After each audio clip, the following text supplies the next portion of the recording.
Most terrifying night of my life. Warning graphic details. So gonna get it out there, because it's been too heavy on my shoulder since almost a month now. And sorry for the mistake. English isn't my first language. The night of the National Day here in my country, after having a nice meal with some friends, my BF asked me to go check on one of his friend, father-son kind of relationship, since he's not feeling well. He have some heart conditions. So on our way home, we stopped by his place around 10 at night. We got there, drank a beer, and chat with him, his wife, and his stepson for a moment. After about 45 minutes, we were about to leave when we eared a crazy howling coming from outside in front of the house. In retrospective, it sounds so much like zombies growling. His stepson opened the door and asked what was going on, but he doesn't even had time to finish his sentence that a man erupted at the door, covered of blood. I mean, dark black dried blood, but so much.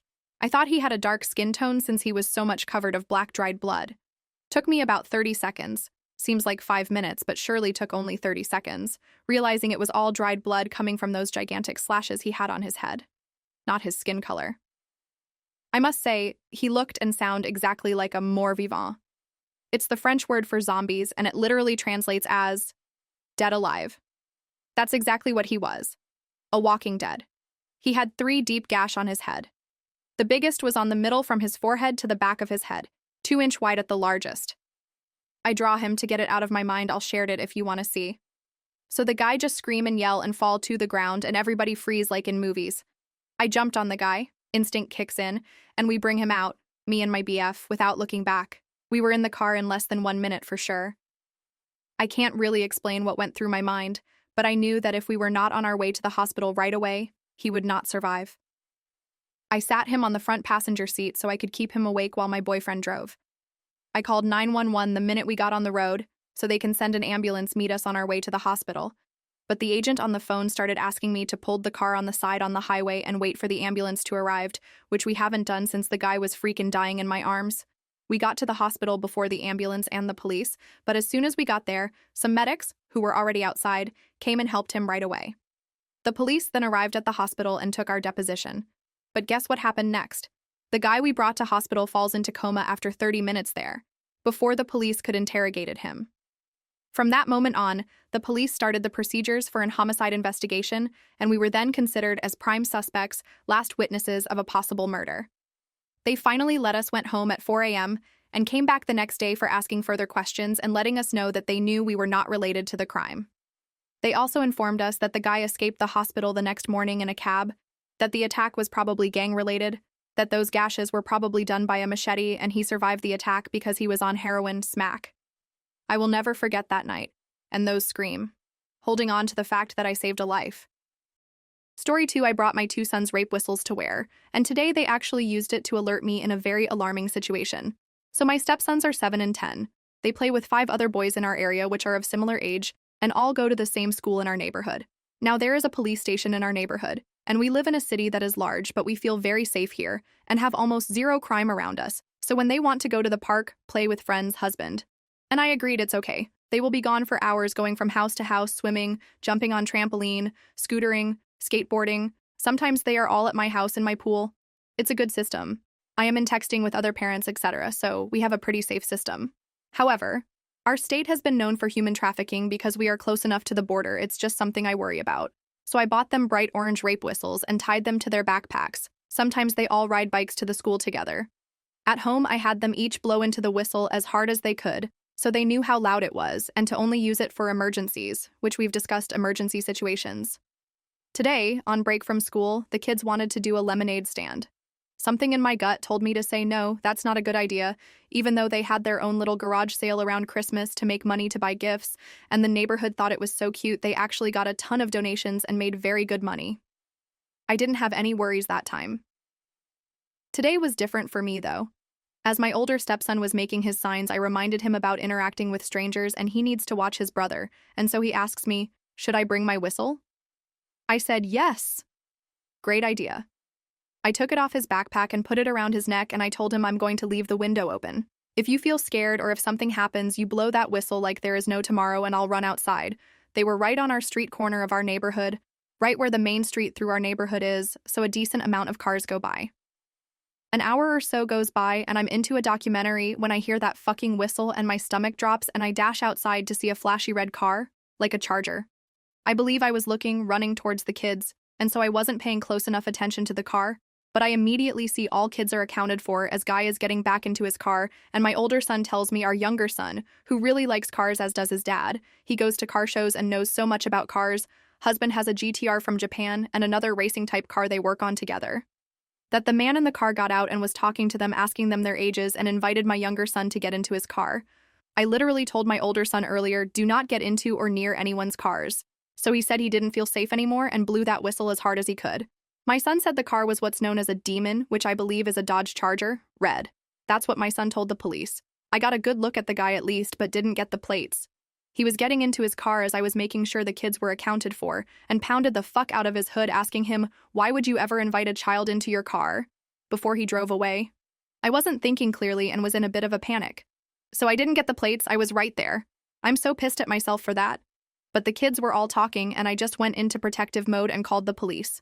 The police said they searched our entire neighborhood for the car and put out a description of the guy and car with a possibly dented hood from me, and they put out an alert and are taking this very seriously. So at least there is that. I'm so thankful for that $10 whistle I ordered on Amazon. Sometimes you just know when shit is about to go down. Still so shaken up about it, and all of the kids and parents are super concerned. We have a community website and we posted about our encounter on the website for other parents to be aware as well. I don't know for certain that the guy was up to no good, but if he wasn't, why leave so suddenly, you know? I don't know. My view on safety has been wrecked, and it's going to take a while for things to feel okay again, I think. Make sure your kids have a plan for emergencies. They have intuitions also, and there is just something about that gut feeling you shouldn't ignore. It amazes me sometimes. Story 3. Never trust your creepy neighbor. After reading some of your guys' stories, I feel ready to share my very creepy and uncomfortable encounter. So this has been a few years since this happened, but to this day, I feel almost sick thinking about that night. When I was in my very early 20s, I lived in some pretty shitty, albeit cheap too, apartments that were known for being a little sketchy for the area. This is the USBTW. There was this neighbor that always seemed to be listening to James Brown and Motown, so even though he seemed a bit off, I thought, how could he be that weird if he's chilling to some old school music? I'd hear him blast his music and have louder conversations, but then again, we both had studio apartments that were touching, so I just would play music to not hear his so loudly. One night, he was drinking a lot and had his girlfriend around. You could hear him being belligerent, but nothing that seemed out of the ordinary for him, I suppose. It wasn't too late, so I headed out for the night with some friends while my boyfriend at the time stayed in. I got dropped off around 1 a.m. or so, and as we were driving into the parking lot from afar, we see my neighbor outside in between cars and the apartment looking sorta odd. Okay, weird, whatever, this guy is kinda just creepy anyways. At that point, my friends were more weirded out than I was, but I didn't think much of it and had them drop me off near the entrance because it was easier for them to leave. That was until they drove away, and I walked up to go into my apartment, which I had to pass his first. I swear my heart dropped because he was standing still by then with his body hidden by the bush that is between our apartments, like the funny Homer Simpson meme, but actually not funny whatsoever, because as I approached, it seemed like he thought maybe I didn't see him because it was so dark out and he was still a statue. I waved and mumbled hi because I freaking see you and I'm not gonna pretend that I don't at this point, so don't even try anything since no one was out on a weekday at this hour. At that point, after acknowledging he was there, he stepped out of the side of the bush and came into the dim porch light, and never in my life have I looked into eyes like that. My heart is racing as I type this. They were widened, dark, fully dilated just like a wild animal, almost lunatic if I were to express his energy as well. He didn't say anything but give me a bone-chilling look, and I ran into my apartment immediately. My boyfriend was drowsy since it was late, but he did say neighbors' music was loud and continued for some time, and he heard a ton of noise and arguing earlier but didn't think anything of it. That night, all night we heard thumps, and it also sounded like furniture was moving. Now it just weirded me out knowing he was awake in the state I viewed him in, which seemed almost primal. The next morning, I heard the cops outside banging on his door, and was partially relieved to see them, but then super scared of why they were there in the first place. They took him away in handcuffs shortly after demanding to be let in, and asked me when was the last time I had talked or seen him, and I told him about that night. The arguing, noises, frightening encounter, and thumping all night. What I found out during the next day will make my stomach turn forever. I was told this from the groundskeeper. Details I will keep simple since it was horrendous. That Motown James Brown listening neighbor brutally murdered his GF that night, dismembered parts of her, and dragged the rest of her body near the train tracks, which was directly behind our apartments. It hit me that the cold, primal, and wide-eyed look I had seen in that man was that of a person who just took another human being's life in such a vicious, disgusting way. I felt so sad for this woman who did not deserve to go like that. She was always quiet, sweet, and seemed a bit down on her luck, usually asking for cigarettes when I encountered her. To this day, my stomach turns thinking about how close I was to death, quite literally, and how he could have ambushed me out of insanity, since he was just waiting in the darkness when I walked up. Basically, to all of you who follow their intuition and gut feeling, listen to it. If you have a bad feeling about someone, even if they seem harmless, stay a safe distance the hell away from them. I moved into a different apartment right after because it was too much thinking about what had happened. That neighbor went to jail and I saw his booking photo, so damn scary to see him again, and I just hope he's staying in jail where he belongs. Bonus story. I was almost tricked into doing child porn. When I was 15, I had the aspiration of becoming a model. I was 4 feet 10 inches, Asian, and had crooked teeth, so looking back, I wonder why I thought that was a good idea, lol. Either way, my mom always believed in me and would help me put together a portfolio and paid for all my agency fees. They were not cheap. When I realized that my agency didn't care to book me for gigs because I wasn't a good fit for anything, I searched for gigs myself. Keep in mind, I was only 15, so I wasn't the most discerning. I joined a website where models could contact photographers, vice versa. I was contacted by many photographers, and one guy stood out to me. He told me that he would pay me for the hour and travel since he lived about 3 hours away from me. I thought it was a great deal. I talked to my mom about it, and she agreed to take me if my dad and sister could come too. I agreed, although I felt like it was going to look unprofessional. When we arrived, his house was in a wooded area with no neighbors. His house was huge, though. It was probably the biggest house I've ever seen at Thar Point in my life. He had a barn that was bigger than my house as well. When we went to his door, his wife answered it. She seemed like the normal, nice white stay-at-home mom. She told us to sit in the living room while we wait. The furniture and everything was so nice, and I felt bad for sitting on it. Her husband comes out, and to be honest, I forget what he looks like because they were both such normal-looking white people to me. His wife was folding laundry, and it all seemed so normal. I noticed she was folding children's clothes, but they didn't have any kids around. I also don't remember her mentioning anything about having kids. He took us into his office and we did the paperwork. He had tax forms and all this other stuff that seemed legit, so I felt less afraid about getting slaughtered in Wisconsin with my whole family. The weird thing was that he asked what my stage name would be. Why the fuck would I need a stage name? Once the paperwork was done, he took us to his barn to look at the studio. It was huge. It also looked super legit. He had clothing racks full of costumes, bright lights, computers, and so much more. It was pretty overwhelming.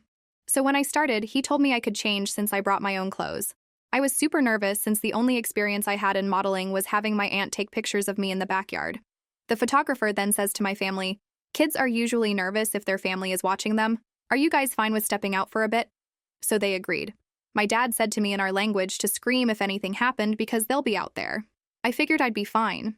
Until the photographer casually says to me, "Can you pull your sleeve down over your shoulder?